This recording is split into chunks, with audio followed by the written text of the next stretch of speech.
तो देखिए आज मैं लेकर के आ रहा हूँ क्लास 10th का ले लेता हूँ। ओके, क्लास 10th का जो है ये आपका हो जाएगा। फर्स्ट चैप्टर बायोलॉजी का ले लेते हैं, जैव प्रक्रम। ओके, तो फटाफट आप लोग आ जाइए। आज थ्योरी ले रहा हूँ। आई थिंक थंबनेल चेंज करने देना चाहिए। ओके,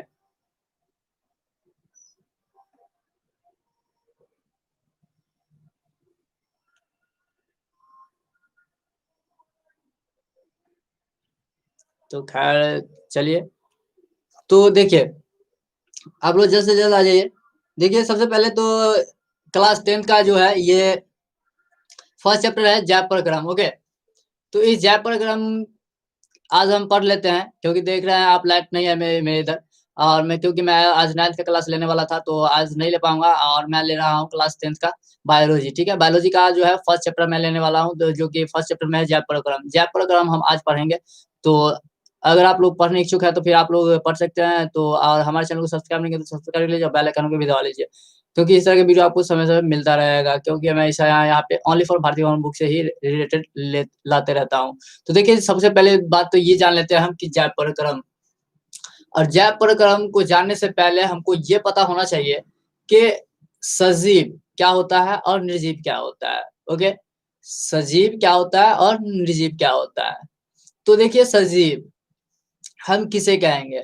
सजीव हम उसी को कहेंगे जो जनन करता होगा, जो श्वसन करता होगा, जो पोषण करता होगा, उसको हम सजीव कहते हैं, है ना। और उसके बाद जो है यहाँ पे अगर निर्जीव की बात किया जाए तो निर्जीव की देख लीजिए कि जो श्वसन नहीं करता होगा, प्रजनन नहीं करता होगा, अ, और भी अन्य क्रियाएं होते हैं जो वो नहीं कर पाते हैं, तो वो होता है निर्जीव। ये आप लोग को पता होना चाहिए जैव प्रक्रम पढ़ने से पहले कि सजीव क्या होता है और निर्जीव क्या होता है। ओके, तो मैंने आप लोग को बता दिया कि 9th वाला का क्या होगा। देखिए 9th वाले का क्या होगा तो उसका भी मैं लेकर के आऊंगा, और भी ऑनलाइन में हो सकता है तो मैं ऑनलाइन मतलब कि थ्योरी में आप लोग को देना चाहूंगा।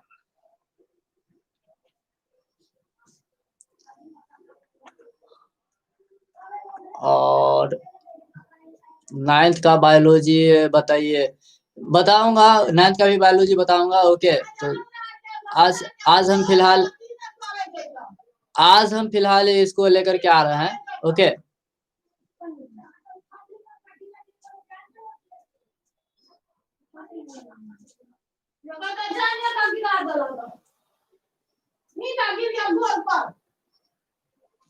तो देखिए कि सबसे पहले तो ये कि जैव प्रक्रम में हमने जाना कि सजीव किसको कहते हैं और निर्जीव किसे कहते हैं। ओके, अब हम जैव प्रक्रम का डिफिनेशन देख लेते हैं कि क्या होता है। जैव प्रक्रम का जो डिफिनेशन होता है वे सारी क्रियाएं जिनके द्वारा जीवों का क्या होता है, अनुरक्षण होता है, जिसको हम जैव प्रक्रम कहते हैं। ओके, तो यानी कि वे सारी क्रियाएं जिसके द्वारा जीवों में क्या होता है, अनुरक्षण होता है, उसे हम क्या कहते हैं, जैव प्रक्रम कहते हैं। यानी कि एक जीव है, उसमें जितने भी मतलब अनुरक्षण करने के जितने भी क्रियाएं होते हैं उस सभी को हम क्या कहते हैं, जैव प्रक्रम कहते हैं।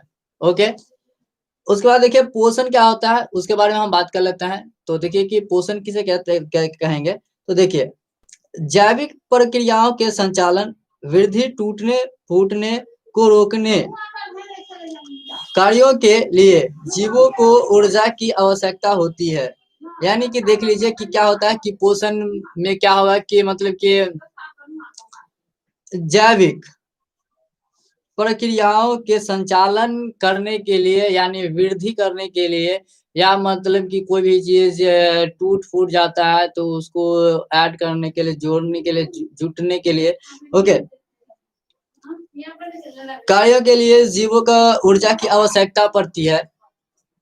ऊर्जा प्राप्त करने के लिए खाद्य पदार्थों की आवश्यकता होती है, जो पोषण कहलाता है। और हाँ, एक चीज मान समझ लीजिए कि पूरी बात इसमें होता क्या है कि पोषण किसको कहेंगे, तो पोषण उसी को कहेंगे जिसमें जैविक प्रक्रियाओं के लिए हमें ऊर्जा की आवश्यकता पड़ती है। ओके, किस चीज़ की ऊर्जा आवश्यकता पड़ती है? ऊर्जा की आवश्यकता पड़ती है। और ऊर्जा हमें कहाँ से प्राप्त होगी? तो हम जो खाद्य पदार्थ खाते हैं, वहाँ से ऊर्जा प्राप्त होती है। ओके, तो उसी को हम लोग कहते हैं पोषण। उसका जो है शोषण किसे कहेंगे? तो शोषण के बारे में अभी हम जान लेते हैं, क्या होता है। सब्सक्राइब किया है सर, चलिए बहुत अच्छी बात है, आपका बहुत-बहुत धन्यवाद सब्सक्राइब किए हुए हैं तो। और नोटिफिकेशन में बेल भी दबा लीजिए ताकि आपको समय पर ये वीडियो मिलता रहेगा, नहीं तो फिर नहीं मिल पाएगा। शोषण की बात कर लेते हैं, तो शोषण में देख लीजिए कि पोषण के द्वारा प्राप्त जटिल खाद्य पदार्थों का सरलीकरण विभिन्न चरणों में उपचयन एवं अपचयन अभिक्रियाओं द्वारा होता है, जिसे हम शोषण कहते हैं। यानी देख लीजिए शोषण का डिफिनेशन हम आपको पढ़ के सुनाया है कि पोषण के द्वारा यानी कि हम लोग जो खाद्य पदार्थ लेते हैं, उसके द्वारा जो है क्या होता है कि जटिल खाद्य पदार्थों के सरलीकरण विभिन्न चरणों में जो है उपचयन एवं अपचयन प्रक्रियाओं के द्वारा होता है, उसे हम लोग शोषण कहते हैं। या फिर एक तरह से कह सकते हैं हम लोग उसको सांस लेते हैं, उसको भी हम लोग शोषण कहते हैं।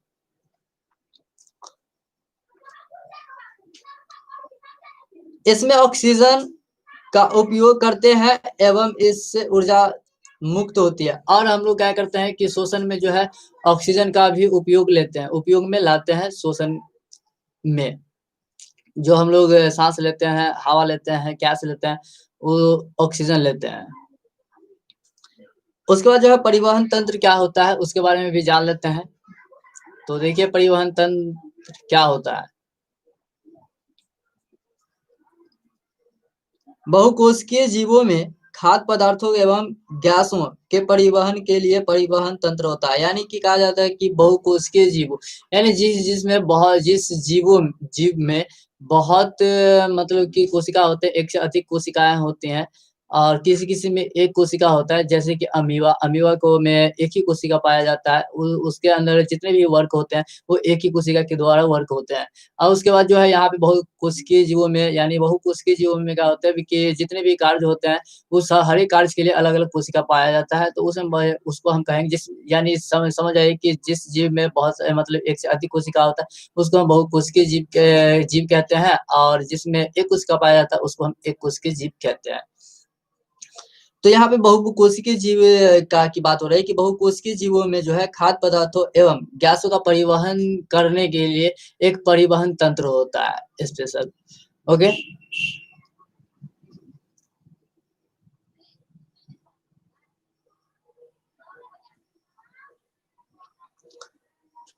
उसके बाद जो है परिवहन तंत्र की अगर परिभाषा की बात करें तो देखिए कि परिभाषा क्या हो जाएगा परिवहन तंत्र का, जिसके द्वारा खाद्य पदार्थों एवं गैस शरीर के एक हिस्से से दूसरे हिस्सों में स्थानांतरित होती है। यानी कि देखिए कि परिवहन तंत्र का जो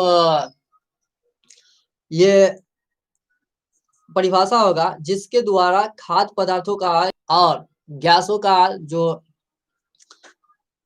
शरीर के अंदर क्या होता है कि एक हिस्से से दूसरे हिस्से में ये स्थानांतरित होता है, उसी को हम परिवहन तंत्र कहते हैं। ओके, उसका उत्सर्जन की बात कर लें तो उत्सर्जन देख लीजिए कि हम किसको कहेंगे कि जीवों में शरीर में या फिर जीवों के शरीर में कई प्रकार के हानिकारक अपशिष्ट उत्पादन तथा निर्माण होता है। यानी कि हमारा जो शरीर है, एक मनुष्य का या फिर कोई जीव, मनुष्य का ही क्यों, जितने भी जीव हैं, सब में अपशिष्ट पदार्थ उत्पन्न होता है। ठीक है? जैसे अगर मान लीजिए एग्जाम्पल के तौर पे कोई कारखाना है, फैक्ट्री है, उसके में अगर कोई अच्छा चीज़ बन रहा है, तो ज़रूर है कि उसके साथ कुछ बुरा हानिकारक पदार्थ भी बनता होगा। तो उसी तरह हमारा शरीर भी है कि जिस तरह अगर हमारे शरीर के अंदर अगर कुछ इम्पोर्टेंट मतलब कि बहुत ही आवश्यकता चीज़ अगर बनती है, तो ज़रूर है कि कुछ हानिकारक पदार्थ भी बनेगा। तो उस हानिकारक जो हमारे शरीर के लिए हानिकारक पदार्थ होता है, उसको बाहर करने के लिए जिसका शरीर से निष्कासन किया जाता है उसी को हम उत्सर्जन कहते हैं। तो वही बोले हैं कि हमारे शरीर में मतलब कि कुछ अगर अच्छे ऊर्जा के साथ-साथ कुछ अपशिष्ट पदार्थ भी बनते हैं जो हानिकारक होते हैं हमारे शरीर के लिए, तो उसको बाहर निकाला जाता है, उसी को हम उत्सर्जन कहते हैं। उसके बाद जो है जनन हम जान लेते हैं कि जनन क्या होता है। तो जिन जीवों में श्वसन, उत्सर्जन, पोषण एवं परिवहन आदि जैव प्रक्रम पाए जाते हैं उसे जनन कहते हैं। यानी कि कहा जाता है कि जनन हम उसी को कहेंगे जिसमें क्या श्वसन पाया जाता हो, उत्सर्जन पाया जाता हो, पोषण पाया जाता हो, परिवहन पाया जाता हो, उसी को हम क्या कहते हैं? जनन कहते हैं।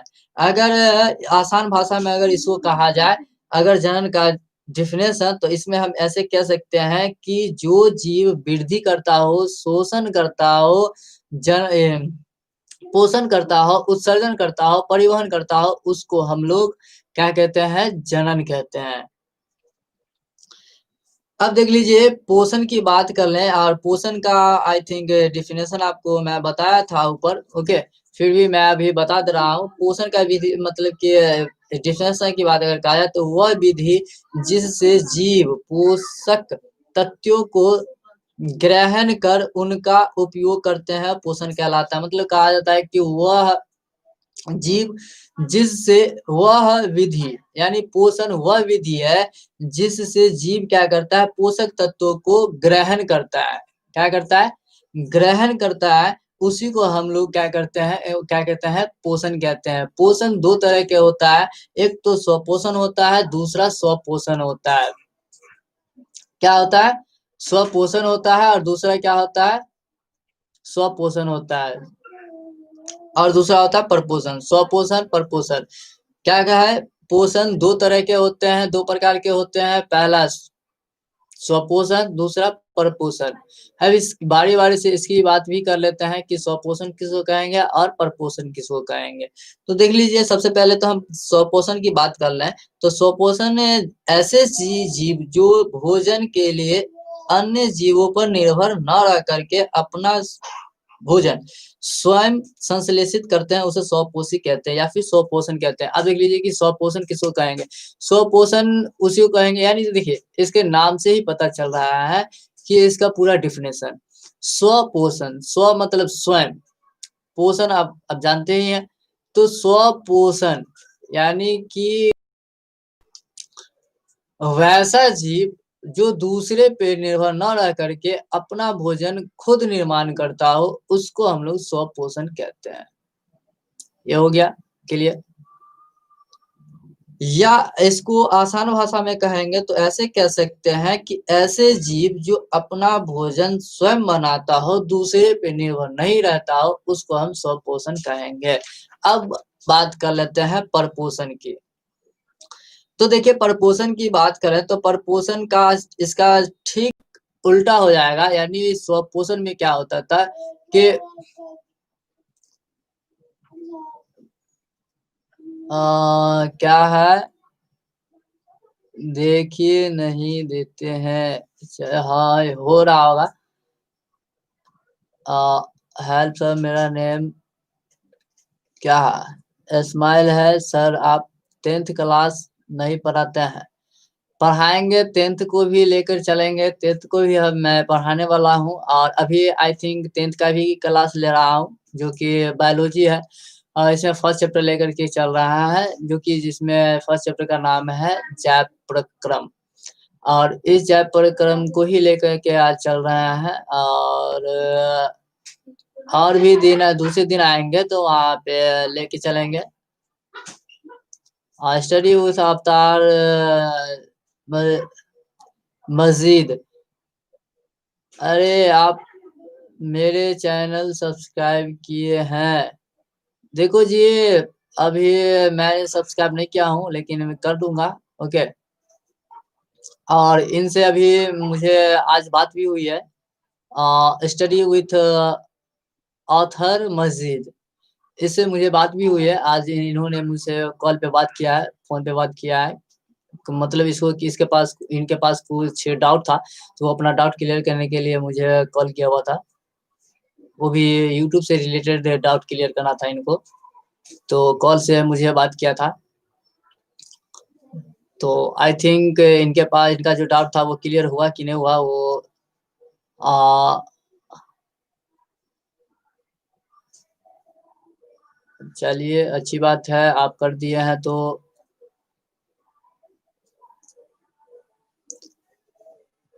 मेरा आलम कहते हैं सर 9th क्लास बेसिक से चलाइए।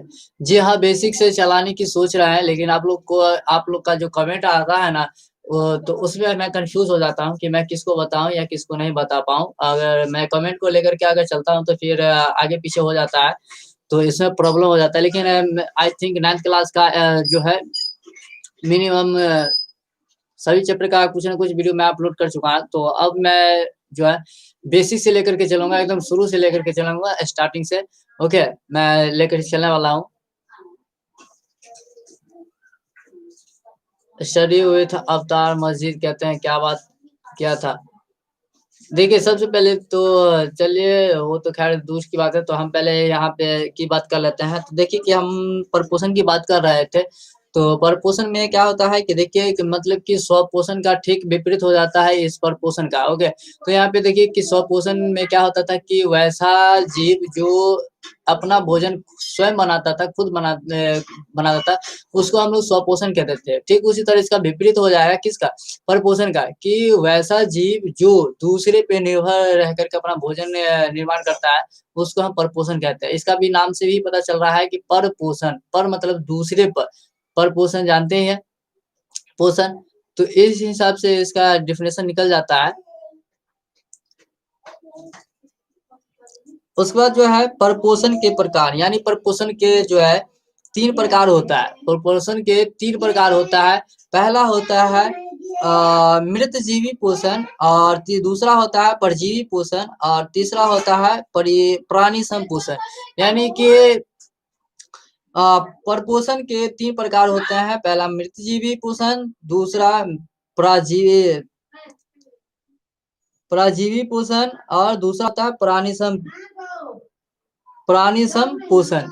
ये 3 प्रपोषण होता है। ये मैं अगले वीडियो में बात करूंगा, और अगले क्लास में हम बात करेंगे, और उम्मीद करते हैं कि आपको मैं इससे अच्छा कंटेंट दूं। तो आज मैं यहीं पे स्टॉप कर रहा हूँ।